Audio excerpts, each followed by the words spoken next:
Асалхарин культура дин Квалин iştirakçı Abdüselimov Şah Emir. Abidi Kamilova şiir.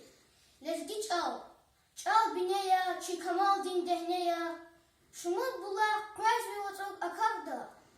Hayır çal kış, am çivilin mineya. Çar bulak ya, kuşkur divdiyavak day.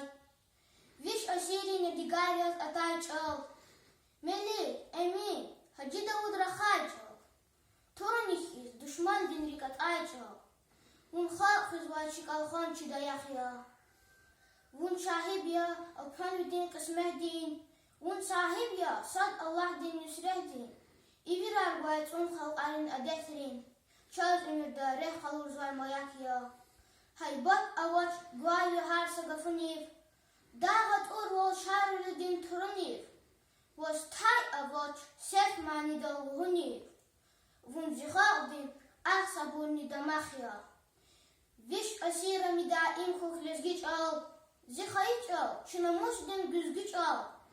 Vun hın patal kurban da zaziçans al. Vun zihaq din, rih din dayak paydah ya.